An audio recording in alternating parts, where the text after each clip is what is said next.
अस्सलाम वालेकुम दोस्तों, कैसे हैं आप लोग? ठीक हैं दोस्तों। इस वीडियो के अंदर हम डिस्कस करेंगे मैक्सिमम इक्विटी एक्ट्स इन पर्सोनम।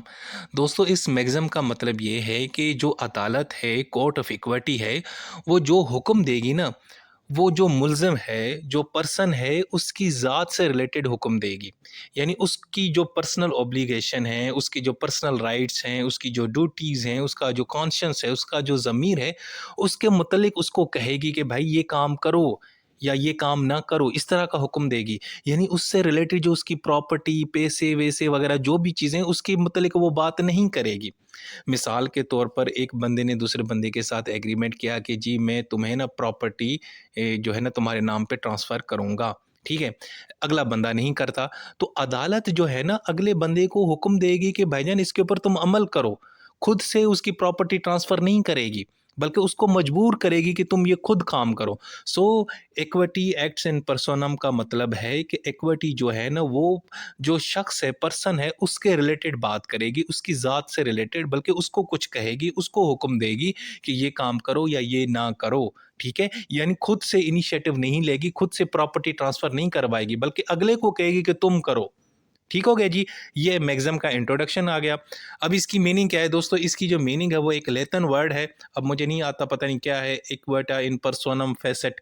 इसका मतलब है कि जो इक्विटी है ना, वो अगेंस्ट पर्सन काम करती है, नॉट अगेंस्ट द प्रॉपर्टी या अगेंस्ट रैम। ठीक है? इसका दूसरा मतलब है कि अदालत जो है ना, वो अगले बंदे को मजबूर करेगी कि वो अपनी जो पर्सनल ऑब्लिगेशन है, उसकी जो ज़िम्मेदारी थी वो पूरी करे।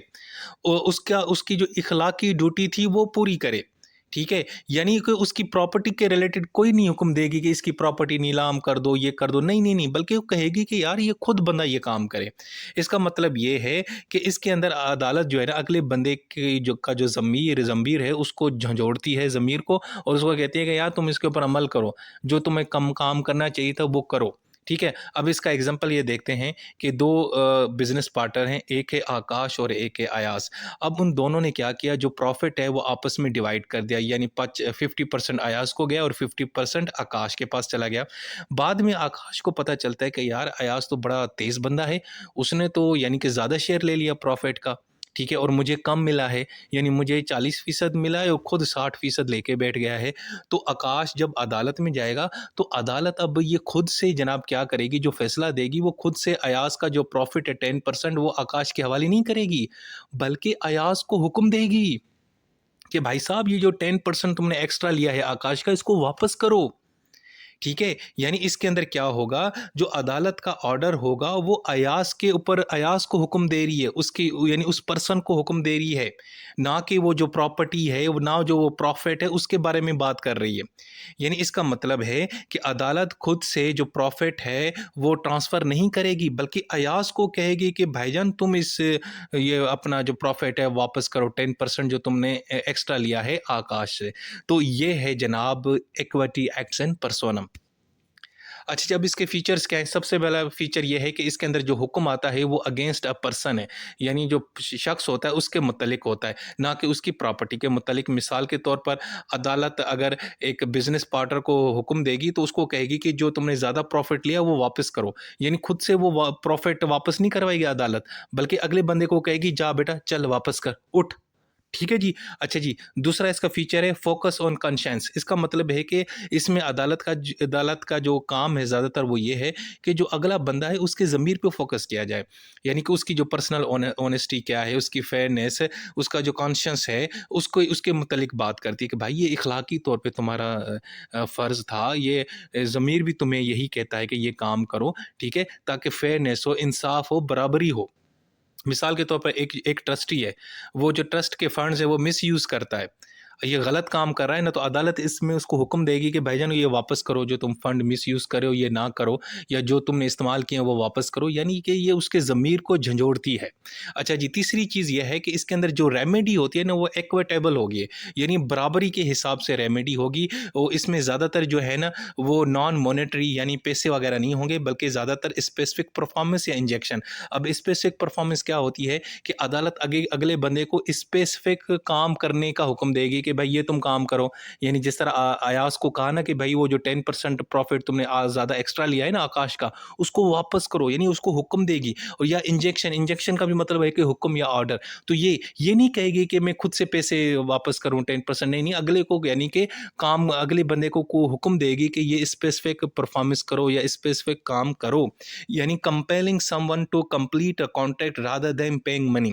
ठीक है, अगले बंदे को कहेगी भाई कॉन्ट्रैक्ट के ऊपर यानी कि अमल करो, यानी उससे कोई मखसूस काम करवाएगी। अच्छा जी, इसके अंदर दूसरी जो अहम चीज़ है जो इस मैगज़म के अंदर वो है कि अदालत जो है ना तभी एक्ट करती है जो शख्स जो है ना वो उसकी जुरिस्डिक्शन हो। यानी जिस शख्स के खिलाफ आप ये केस लेके जाते हैं अदालत में, मेक श्योर करें वो बंदा जो है ना वो अदालत की जुरिस्डिक्शन उसकी हदूद में शामिल हो। मिसाल के तौर पर एक पाकिस्तानी अदालत एक पाकिस्तानी को तो हुक्म दे सकती है, कंपेल कर सकती है, लेकिन किसी ऐसे बंदे को नहीं दे सकती जो किसी और मुल्क में बैठा हो। ठीक है जी। दूसरा, ये जो मैक्सिम है, ये लीगल ड्यूटी जो है ना क्रिएट करता है पर्सन के लिए। ठीक है, या तो उसको कहेगी कि ये काम करो या उसको किसी चीज़ से मना करेगी, यानी stopping someone from trace passing on land, यानी किसी को मना कर देना कि जी इस लैंड से ना गुजरा करो, इस जगह से ना गुजरा करो। ठीक है, और दूसरा इसका एक और जो फीचर है जो इसके अंदर लिमिटेशन है कि ये जो ऑर्डर होता है ये मेक श्योर करना है कि अदालत ने ऐसा फैसला ना दे जिससे किसी बाहर के मुल्क का जो कानून है उसकी खिलाफ वर्जी हो, या जनाब जो अदालत का जो फ़ैसला है वो किसी और अदालत के फ़ैसले से वो यानी कि कन्फ्लिक्ट करे। यानी ये चीज़ हमने देखनी है कि अदालत में इस मैक्सिम के तहत जो भी ऑर्डर देगी, मिसाल के तौर पर अदालत ने अयाज़ को कहा था कि जी 10% वापस करो आकाश को, तो मेक श्योर करना है कि यार कहीं ये बाहर के मुल्क के कानून के ख़िलाफ़ तो नहीं है या किसी अदालत के फ़ैसले के खिलाफ वर्जी तो नहीं है इस तरह का फ़ैसला। ये चीज़ उसने ज़हन में रखनी है। अच्छा जी, अब इस हवाले से हमारे पास एक बहुत ही मशहूर जो है ना केस लॉ है, वो है पेन वर्सेस लॉर्ड बेल्टीमोर। यार इस केस में ये था कि एक डिस्प्यूट था बाउंड्री के ऊपर। अमेरिका में 2 रियासतें थीं, मैरीलैंड और पेंसिल्वेनिया के अंदर। तो उसमें दोनों जो फ़रीक़ैन हैं ना, उनका एग्रीमेंट होता है इंग्लैंड के अंदर। यानी ये दोनों जो बंदे हैं, वो कहाँ पे रह रहे हैं? इंग्लैंड के अंदर रहते हैं। और वो आपस में एग्रीमेंट करते हैं और यार वो जो हमारी अमेरिका में वो जो बाउंड्री का जो डिस्प्यूट है, हम उसको सॉल्व करते हैं। आगे चल के क्या होता है कि उस एग्रीमेंट के ऊपर एक जो पार्टी है ना वो रिफ्यूज़ करती है अमल करने से, वो मना करती है भाई मैंने इसके ऊपर अमल नहीं करना। अब जो दूसरी पार्टी है वो क्या करती है कि वहाँ इंग्लैंड के अंदर जो कोर्ट ऑफ चांसरी है वहाँ जाती है और वहाँ पे दरख्वास्त देती है कि जी इस बंदे को हुक्म दें स्पेसिफिक परफॉर्मेंस का कि ये काम करे, यानी एग्रीमेंट के ऊपर अमल करे, जबकि वो जो ज़मीन है वो इंग्लैंड के अंदर नहीं है बल्कि अमेरिका में है। ठीक है जी। अब आगे चल के जो कि इश्यू ये होता है, क्या जो इंग्लैंड की अदालत है, इंग्लैंड कोर्ट ऑफ चांसरी, क्या वो इस कॉन्ट्रैक्ट को इन्फोर्स करने का हुक्म दे सकती है जबकि ज़मीन किसी और मुल्क में है, अमेरिका में है?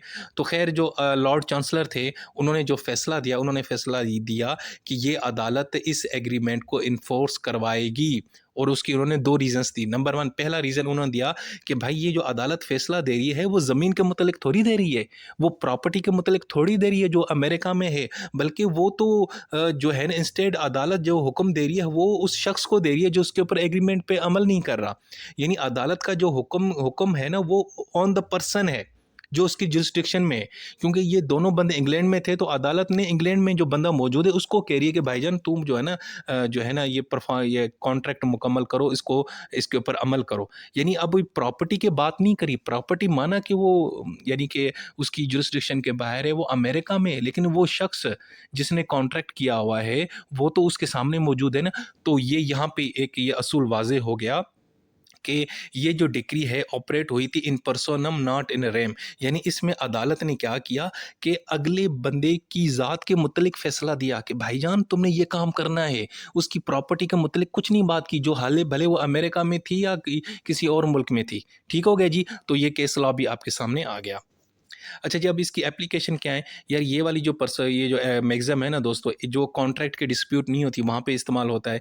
यानी कि एक बंदा जो है ना वो एग्रीमेंट के ऊपर अमल नहीं करता, तो अदालत अगले को कहेगी भाई एग्रीमेंट के ऊपर अमल करो। भले एग्रीमेंट में प्रॉपर्टी वगैरह जो भी हो उसकी बात नहीं करेगी अदालत, सिर्फ़ अगले बंदे को हुक्म देगी। ठीक है? इसी तरीके से अगर ट्रांसफ़र ऑफ प्रॉपर्टी का मामला है वहाँ पे भी ये जो मैक्सिम है अप्लाई होती है। यानी कि किसी को हुक्म देना, अदालत हुक्म देगी कि भाई ये ट्रांसफ़र प्रॉपर्टी करो। ठीक है? जब तुम्हें पैसे मिल गए तो तुम ट्रांसफ़र क्यों नहीं कर रहे, यानी कि ये खुद से ट्रांसफ़र नहीं करेगी अदालत, बल्कि उसको कहेगी कि ट्रांसफ़र करो, ठीक है। इसी तरीके से स्पेसिफिक रिलीफ, यानी किसी को स्पेसिफिक परफॉर्मेंस का ऑर्डर देना, ठीक है जी, इंस्टेड ऑफ मॉनेटरी कंपनसेशन, यानी उसको ये नहीं कहेगी कि फलां बंदे को पैसे दो, बल्कि उसको कहेगी कि यार तुम इसकी खिदमत कर लिया करो, या इसका ये काम कर लो, या इसकी ये ज़रूरत पूरी कर लो, ठीक है जी। अच्छा जी, अब इस जो मैक्सिम है ना दोस्तों, इसकी कुछ लिमिटेशंस भी है। वो लिमिटेशंस क्या है? एक तो ये, जो डिफेंडेंट है ना must be under the courts jurisdiction, यानी जिसके खिलाफ आप इस मैक्सिम के तहत अदालत में जाते हो, वो बंदा उस अदालत की जुरिसडिक्शन में होना चाहिए, नंबर 1। नंबर 2, अदालत जो भी हुक्म देगी उससे किसी और मुल्क की वायलेशन ना हो, यानी अदालत कोई ऐसा ऑर्डर जारी नहीं करेगी इस मैक्सिम के तहत जिसके तहत किसी और मुल्क के कानून की खिलाफ वर्जी हो। अच्छा जी, दूसरा ये, जो ऑर्डर होगा वो प्रैक्टिकल हो, इन्फोर्सेबल हो, यानी इसके अंदर हमें किसी और की बाहर की अदालत की ज़रूरत पेश ना आई। जो पहले मैंने केस लॉ बताया, क्या उस केस लॉ के अंदर जो इंग्लैंड की अदालत है उसको अमेरिका की किसी अदालत की ज़रूरत पेश आई? नहीं आई ना। तो ये जनाब, ये चीज़ आपने ज़हन में रखनी है, ठीक है। ये एक इसकी लिमिटेशंस हैं। अच्छा जी, अब पाकिस्तान में देखते हैं कि ये मैक्सिम वाक़ई पाकिस्तान में भी इस्तेमाल होती है। तो दोस्तों इस्तेमाल होती है, लेकिन इसमें थोड़ी-सी तब्दीली है। जो हमारा सीपीसी है ना, उसका सेक्शन है 16, वो इसके मुतालिक बात करता है। अब वो मैं आपको एग्ज़ाम्पल दे के समझाता हूँ। एग्ज़ाम्पल ये है, सपोज़ अली जो है ना, अली के पास एक ज़मीन है, और वो ज़मीन कहाँ पे है? लाहौर के अंदर है। अब वो लेकिन रहता वो कहाँ पे है? कराची में कारोबार करता है। अब अगर बिलाल ने अली के ख़िलाफ़ केस करना है उस ज़मीन के मुतालिक, तो बिलाल के पास 2 ऑप्शन है। ठीक है? यानी बिलाल ने किसके खिलाफ मुकदमा करना है? अली की प्रॉपर्टी, वो जो ज़मीन है उसके वो ज़मीन कहाँ पे है? लाहौर में। या तो अब जो बिलाल है ना, या तो वो अदालत में जो लाहौर की अदालत है वहाँ चला जाए, क्योंकि लाहौर की अदालत जो है इसलिए जा रहा है क्योंकि वो ज़मीन कहाँ पे है दोस्तों? लाहौर में है ना। वो जो अली की ज़मीन है वो कहाँ पे है? लाहौर में। तो वो लाहौर की अदालत में भी जा सकते हैं, एक ऑप्शन ये है। या नंबर 2, या वो कराची की अदालत में भी जा सकता है। क्यों? कि वो जो बंदा अली है वो कहाँ पे रह रहा है? उसका बिज़नेस कहाँ है? उसका बिज़नेस कराची में है। अब ये वाला जो ऑप्शन है ये किसके ऊपर अप्लाई होता है? इसके ऊपर कौन-सी मैक्सिम लागू होती है? Equity action personam. हाँ जी। सो सीपीसी का जो सेक्शन 16 है उसका जो दूसरा हिस्सा समझ लें या आधा हिस्सा समझ लें, वो इस मैक्सिम के ऊपर अमल करता है।